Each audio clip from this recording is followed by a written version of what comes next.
MS word 21 বা বর্তমানে যে সমস্ত লেটেস্ট ভার্সনের এমএস ওয়ার্ড বেরিয়েছে তাতে একটি নতুন ট্যাব অ্যাড হয়েছে, সেটি হলো ড্র ট্যাব। এই ড্র ট্যাব আসার ফলে এমএস ওয়ার্ড একটি অন্য মাত্রা লাভ করেছে। এই ড্র ট্যাব ইউজ করে আপনি আপনার ডকুমেন্টকে আরও উন্নত করে তুলতে পারেন। আগের ক্লাসগুলিতে আমরা হোম ট্যাব, ইনসার্ট ট্যাব এবং ডিজাইন ট্যাবের আন্ডারে যে সমস্ত অপশনগুলি আছে সেই সমস্ত অপশনগুলির কাজ দেখেছি। আর আপনারা যদি সেই সমস্ত ক্লাসগুলি মিস করে থাকেন তাহলে চ্যানেলে গিয়ে বা ডেসক্রিপশনে দেওয়া লিঙ্ক থেকে দেখে নিতে পারেন। আজকের ক্লাসে আমরা শুধুমাত্র ড্র ট্যাবের আন্ডারে যে সমস্ত অপশনগুলি আছে সেই সমস্ত অপশনের কাজগুলি আমরা দেখে নেব। প্রথমেই দেখুন আমি এমএস ওয়ার্ড ওপেন করে নিয়েছি এবং এখানে র্যান্ডম যে টেক্সটটি আছে সেটিকে আমি এখানে ইনসার্ট করে নিলাম। এরপর দেখুন ড্র ট্যাবের আন্ডারে অনেকগুলি অপশন আছে। প্রথমে দেখুন এখানে ড্রয়িং টুলস হিসাবে অনেক ধরনের পেন্সিল, পেন প্রভৃতি আছে। আমরা প্রত্যেকটি অপশন দেখে নেব। প্রথমেই দেখুন এখানে আমি এই যে টেক্সটটি লিখেছি এর উপরে এই যে পেন্সিলটি আছে আমি জাস্ট এই পেন্সিলটি ইউজ করব। দেখুন এখানে পেন্সিলটি ক্লিক করার সাথে সাথে এই যে কালারটি আছে সেটি এখানে চুজ হয়ে গেছে এবং দেখুন এখান থেকে আমি যেখানে ড্র করি না কেন সেই পেন্সিলটা ড্র হয়ে যাচ্ছে। তো এইভাবে আপনি ড্র করে নিতে পারেন। এছাড়াও ওই পেন্সিলের ওপরই ক্লিক করলে আপনি কালার চেঞ্জ করতে পারবেন। দেখুন আমি দেখিয়ে দিচ্ছি। দেখুন এখানে যে এই অ্যারোটি আছে এর উপরে ক্লিক করলে আপনি অনায়াসে কালার চেঞ্জ করতে পারবেন এবং এর মধ্যে থেকে কালার পছন্দ না হলে আপনি মোর কালার্সে গিয়েও আপনার কালার সিলেক্ট করতে পারবেন। এছাড়াও দেখুন এখানে বিভিন্ন ধরনের যে রেনবো টাইপ আছে বা বিভিন্ন মাল্টি কালার আছে সেই কালারও আপনি এখান থেকে চুজ করতে পারবেন এবং চাইলে আপনি এখান থেকে থিকনেস বাড়াতে বা কমাতেও পারবেন।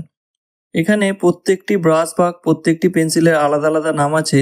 আপনার কার্সার পয়েন্টার বা মাউস পয়েন্টার নিয়ে গেলে প্রত্যেকটির আলাদা আলাদা নাম এবং আলাদা আলাদা যে সাইজ আছে সেগুলি শো হবে। এখানে আমি কতগুলি কালার ইউজ করে দেখাচ্ছি এবং দেখুন থিকনেসও এখান থেকে কমিয়ে বাড়িয়ে আমি ইউজ করছি। এরপর দেখুন এর পরবর্তী যে পেন্সিলটি আছে সেটিকে আমরা এখান থেকে ইউজ করছি। এটিও দেখুন একইভাবে কালার চেঞ্জ করা যাবে। মনে রাখবেন এখানে বিভিন্ন ধরনের যে পেন্সিলগুলি আছে আপনার যেটা ইচ্ছা আপনি ইউজ করতে পারবেন এবং এই যে অ্যাড অপশানটি আছে এর মাধ্যমেও কিন্তু আপনার যে পেন্সিল আছে বা পেন আছে সেটিকে অ্যাড করে রাখতে পারবেন। দেখুন এখানে উড পেন্সিল আছে, এটিকে ইউজ করছি। দেখুন খুব সুন্দরভাবে ইউজ করা যাচ্ছে। এটি সাধারণত ধরুন আপনার এই যে ডকুমেন্ট আছে এই ডকুমেন্টের ওপরে আপনি কোনো কিছু বোঝাতে চাইছেন বা এই ডকুমেন্টের কোনো একটি ওয়ার্ডকে বা প্যারাগ্রাফকে নিয়ে আপনি হাইলাইটস করতে চাইছেন। অনেক সময় লাইট পেন দিয়ে এটি সম্ভব হয় না। তো এটি নতুন একটি ফিচার্স হিসেবে অ্যাড করেছে এমএস ওয়ার্ড। এর ফলে কিন্তু আপনি অতি সহজে এবং খুব সুন্দরভাবে কোনো কিছুর ওপরে হাইলাইট করতে পারবেন বা কোনো কিছু আপনি সিলেক্ট করে দেখাতেও পারবেন এবং পেন্সিল দিয়ে মার্কও করতে পারবেন। এরপরে দেখুন এখানে বিভিন্ন ধরনের যে পেন্সিল আছে তার মধ্যে এই যে পেন্সিলটি আছে থিকনেসটা আমি বাড়িয়ে দিচ্ছি। দেখুন এইটি ইউজ করার ফলে আপনার যে টেক্সটটি আছে এই টেক্সটের কালার আপনার যাই হোক না কেন এই কালারটি ইউজ করলে এই টেক্সটের কালারটি চাপা পড়ে যাচ্ছে। কিন্তু দেখুন এখান থেকে আমি হাইলাইটার কালার ইউজ করছি।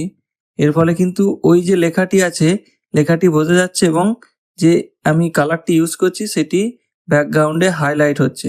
অর্থাৎ এই দুটোর মধ্যে তফাৎ কিন্তু একটি হচ্ছে হাইলাইট হচ্ছে আর একটি হচ্ছে কালার চেঞ্জ হয়ে যাচ্ছে।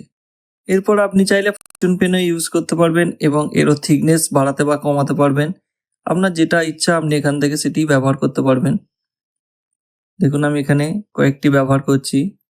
এরপর দেখুন এখানে একটি অপশান আছে ইঙ্ক রিপ্লে, অর্থাৎ আপনার এই যে ডকুমেন্ট আছে আপনি কোনটাকে আগে ইউজ করেছেন বা কোনটাকে পরে ইউজ করেছেন সেটি কিন্তু বোঝা যাচ্ছে না।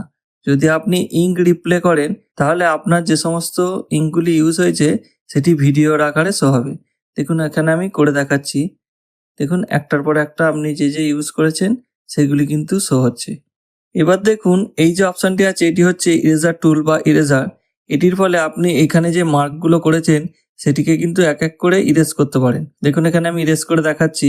যখনই কোনো অবজেক্টের ওপরে নিয়ে যাচ্ছেন সেটি একবারে পুরোপুরিভাবে ডিলিট হয়ে যাচ্ছে, কিন্তু আপনি চান যে পার্টিকুলার একটুখানি ইরেজ করতে, তখন আপনাকে এই যে পয়েন্ট ইরেজার বলে একটি অপশান আছে এটিকে সিলেক্ট করতে হবে এবং চাইলে আপনি এর থিকনেসও বাড়াতে বা কমাতে পারেন। দেখুন আমি করে দেখাচ্ছি এবং দেখুন খুব সহজেই একটু একটু করে এখান থেকে ইরেজ হচ্ছে। তো এইভাবে আপনি ইরেজ করতে পারেন এবং চাইলে একবারেও ইরেজ করতে পারেন। এরপর দেখুন এখানে একটি টুল আছে, সেটি হলো ল্যাসো টুল।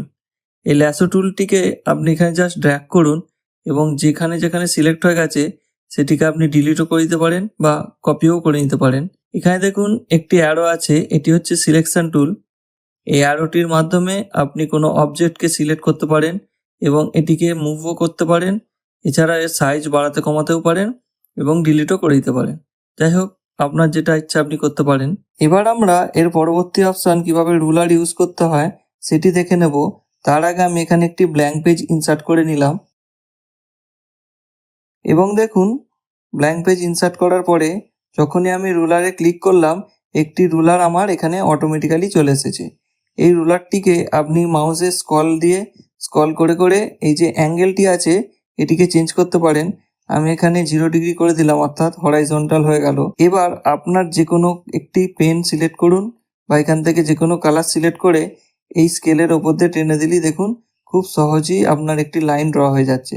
আপনি চাইলে আপনার স্কেলটিকে ইচ্ছা মতো বিভিন্ন অ্যাঙ্গেলে কোণ করে বাঁকাতেই পারেন। আমি করে দেখাচ্ছি এবং একই প্রসেসে আপনি এখান থেকে লাইন ড্র করে নিতে পারেন। এটি যেমন আমরা স্কেল দিয়ে খাতায় ড্র করি, ঠিক একই প্রসেসে এখানেও করা যাচ্ছে। তো এটি একটি দুর্দান্ত ফিচার্স এবং খুব সহজেই আপনি যেখানে ইচ্ছা লাইন ড্র করে নিতে পারেন। এই রুলারটিকে তুলতে গেলে জাস্ট এখানে রুলারে ক্লিক করলেই এই রুলারটি উঠে যাবে এবং আপনি চাইলে এই লাইনগুলোকেও ডিলিট করে দিতে পারেন। সেক্ষেত্রে দেখুন এখানে সিলেক্ট করে জাস্ট ডিলিট কি প্রেস করলেই অনায়াসে ডিলিট করা যাবে। এবার আমরা ফরম্যাট ব্যাকগ্রাউন্ড কিভাবে করতে হয় সেটি দেখে নেব। দেখুন এখানে ফরম্যাট ব্যাকগ্রাউন্ডে ক্লিক করার সাথে সাথে আমাদের যেমন ড্রয়িং খাতা বা প্র্যাকটিক্যাল খাতা হয়, আমাদের মার্জিন টানা থাকে, সেটি দেখুন এখানে একটি ফরম্যাট করা আছে। আপনার এখান থেকে যেটি প্রয়োজন সেটিকে চুজ করলেই দেখুন অনায়াসে এখানে আমার পেজে অ্যাড হয়ে গেছে। আমাদের যেমন খাতায় বা প্র্যাকটিক্যাল খাতায় ফুল পেজ জুড়ে থাকে, এটি কিন্তু নেই। ফুল পেজ করার জন্য দেখুন এখানে ফরম্যাট ব্যাকগ্রাউন্ডে গিয়ে এই যে অ্যাপ্লাই টু ফুল পেজ আছে এটিতে ক্লিক করে দিলেই সঙ্গে সঙ্গে দেখুন ফুল পেজ জুড়ে আমাদের যেমন খাতায় থাকে সেটি হয়ে গেছে। এবং আপনি চাইলে এই যে লাইনের মধ্যে যে স্পেসটা আছে সেটিকেও বাড়াতে বা কমাতে পারেন। এখান থেকে সিলেক্ট করে করে আপনার যেটি প্রয়োজন সেটিকে আপনি করে নিতে পারেন। এছাড়াও দেখুন এখানে বিভিন্ন ধরনের গ্রিড আছে। আপনি কোন গ্রিড লাইন্সটা আপনার প্রয়োজন সেটিকে এখান থেকে চুজ করে নিতে পারেন। এছাড়াও আপনি এখান থেকে পেজ কালারও দিতে পারেন। এরপরে যে অপশানটি দেখে নেব সেটিও একটি দুর্দান্ত ফিচার্স, সেটি হলো কনভার্ট। এখানে দেখুন লেখা আছে ইঙ্ক টু শেপ, অর্থাৎ আপনি এই যে ডকুমেন্টের ওপরে ধরুন আপনি এখান থেকে একটি সার্কেল তৈরি করতে চাইছেন, সার্কেলটা যখনই আপনি মাউসে করতে চাইবেন তখনই কিন্তু বেঁকে যাবে। কিন্তু প্রপার সার্কেল করার জন্য এই যে ইঙ্ক টু শেপ এই অপশানটি আছে, এটিকে ইউজ করলে দেখুন খুব সহজেই আপনি যেমন খুশি সার্কেল করুন না কেন সেটি কিন্তু রাউন্ড শেপ হয়ে যাবে এবং এখান থেকে আপনি বিভিন্ন শেপও ড্র করে নিতে পারেন। দেখুন এখানে আমি একটি ট্রায়াঙ্গেল করে দেখছি।